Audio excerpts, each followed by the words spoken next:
అప్పుడు ప్రతిపక్షంలో ఉన్న తెలుగుదేశం పార్టీ ఒక రాజకీయ పరమైన అంశంగా రాజకీయ లబ్ధి కోసము ఇదే డిమాండ్ ని తన మేనిఫెస్టోలో పొందుపరిచి ఇప్పుడు ముఖ్యమంత్రిగా ఉన్న చంద్రబాబు నాయుడు గారు కావచ్చు, వాళ్ళ కుమారుడు నారా లోకేష్ గారు కావచ్చు, పాదయాత్ర చేస్తూ అనేక సందర్భాల్లో మాకు అధికారం వస్తే మేము అధికారంలోకి వచ్చిన 100 రోజుల్లో బీసీలకు రక్షణ చట్టం తీసుకొని వస్తానని చెప్పి హామీ ఇచ్చి తీరా అధికారంలోకి వచ్చి సుమారు 18 నెలలు 19 నెలలు కావస్తున్నప్పటికీ కూడా ఇప్పటి వరకు ఈ అంశం పైన ఒక్క అడుగు కూడా ముందుకు వెయ్యలేదు.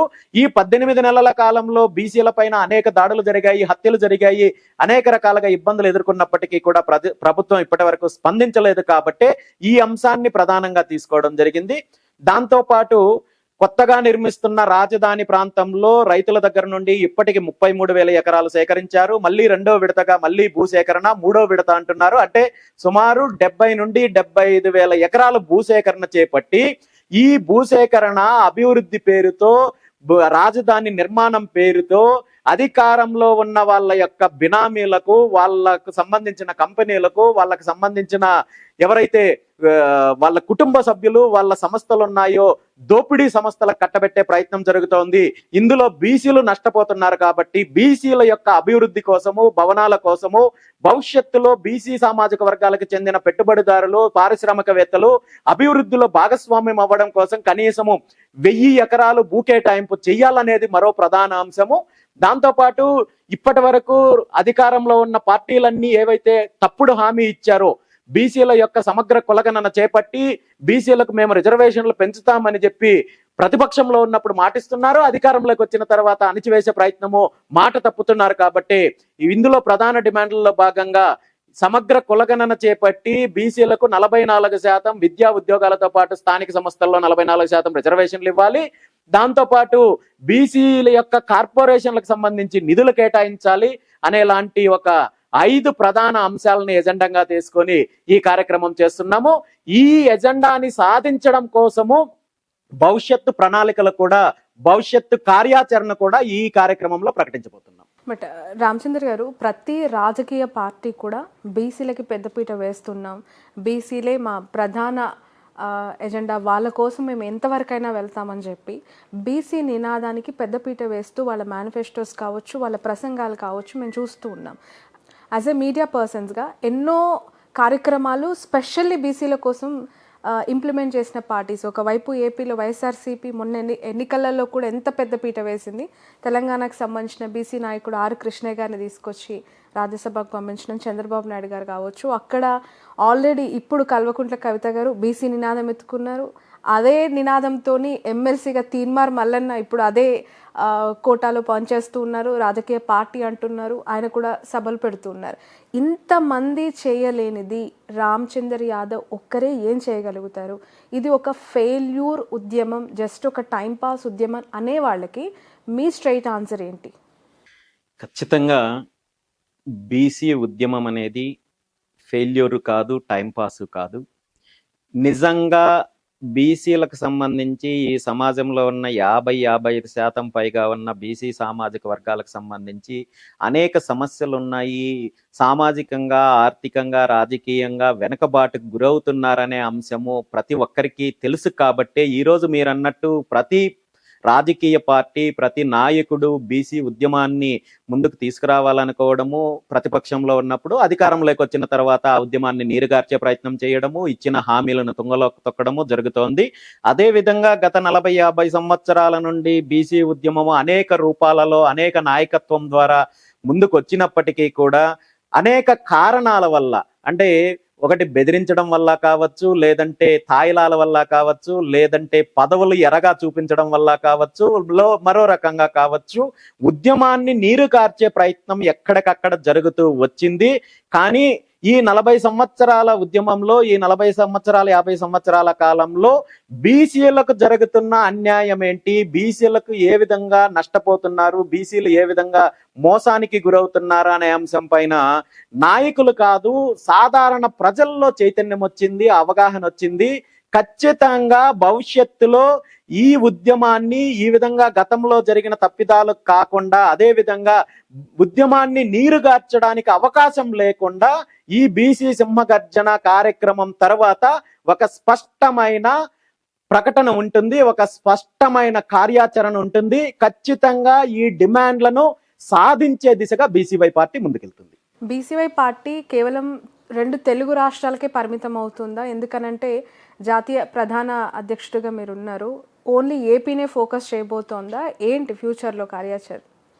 ప్రస్తుతానికైతే ఖచ్చితంగా 2 తెలుగు రాష్ట్రాల్లో పార్టీని బలోపేతం చేస్తూ ప్రజా ఉద్యమాలు చేస్తూ ప్రజల తరపున పోరాటం చేసే దిశగా అడుగులు ముందుకు వేస్తున్నాము. భవిష్యత్తులో అవకాశం వస్తే మిగిలిన రాష్ట్రాల్లో కూడా పార్టీ విస్తరించే అవకాశం ఉంటుందేమో, కానీ ప్రస్తుతానికైతే మాత్రం ఆంధ్రప్రదేశ్ తెలంగాణ రాష్ట్రాలకు మాత్రమే బీసీవై పార్టీ పరిమితం. ఓకే, ఒక స్ట్రైట్ క్వశ్చన్ అడుగుతాను రామచంద్ర గారు, ప్లీజ్. సమాధానం చెప్తారా? డెఫినెట్గా. స్ట్రైట్ ఆన్సర్ ఇస్తారా? డెఫినెట్గా.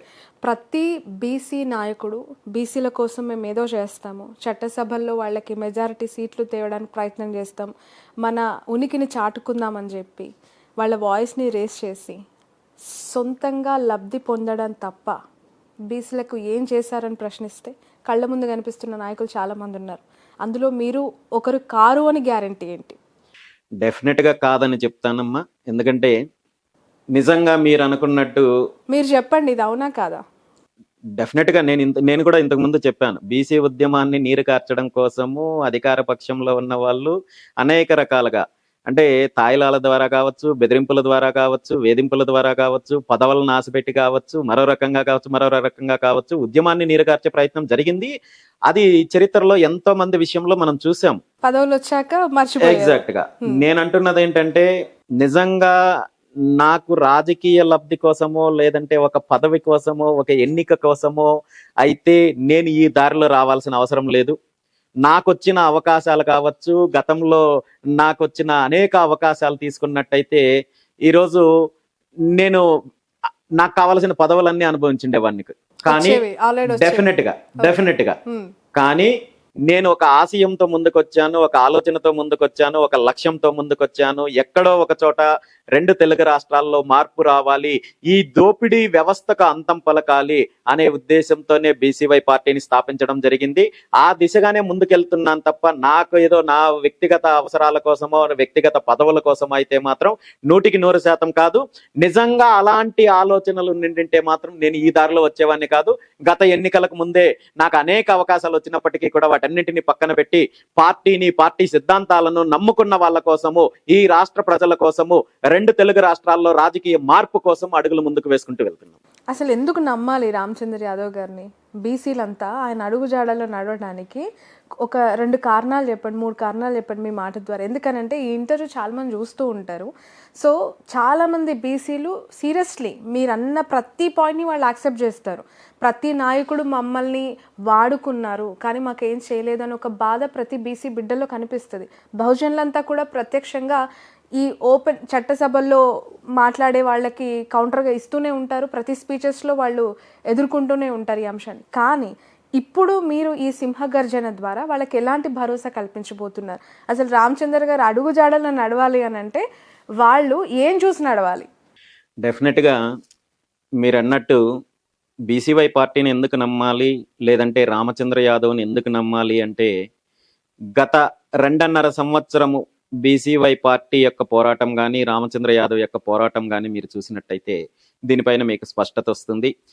బీసీవై పార్టీ అనేది కేవలం బీసీల కోసం మాత్రమే కాదు, సమాజంలో ఉన్న ఏ వర్గానికి అన్యాయం జరిగినా, రైతుల నుండి బలవంతంగా భూసేకరణ చేపట్టినా అక్కడ అండగా నిలిచాము, మత్స్యకారులకు అండగా నిలిచాము, మహిళలకు అండగా నిలిచాము, అదేవిధంగా దళితుల పైన దాడులు జరిగినా, దళితులకు అన్యాయం జరిగినా అక్కడ అండగా నిలిచాము, అదేవిధంగా సనాతన ధర్మానికి అపచారం జరిగినా, అన్యాయం జరిగినా, సనాతన ధర్మం పేరు చెప్పి అధికారం పేరు చెప్పి దోపిడీ జరిగినా అక్కడ బీసీవై పార్టీ పోరాటం చేసింది.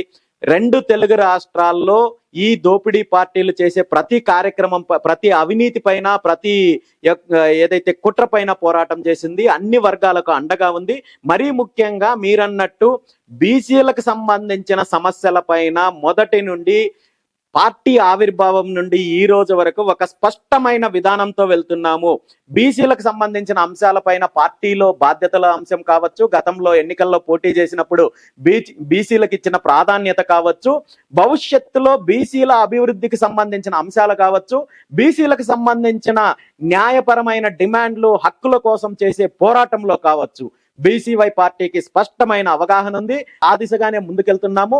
మా ప్రయాణాన్ని, మా పోరాటాన్ని ఈ రోజు ప్రజలు యాక్సెప్ట్ చేస్తున్నారు కాబట్టి ఈ రోజు మా కార్యక్రమాలకు కావచ్చు, పార్టీకి కావచ్చు మద్దతు ఇస్తున్నారు. భవిష్యత్తులో మరింతగా బీసీ వర్గాలలో చైతన్యం తీసుకొని వచ్చి పార్టీని బలోపేతం చేసి ఏదైతే పార్టీ ప్రధాన లక్ష్యం ఉందో, ప్రత్యామ్నాయ అధికారం ఏదో కావాలని కోరుకుంటున్నారో ఈ రాష్ట్ర ప్రజలు, ఈ 2 తెలుగు రాష్ట్ర ప్రజలు, ఆ దిశగా బీసీవై పార్టీ ముందడుగు వేస్తుంది.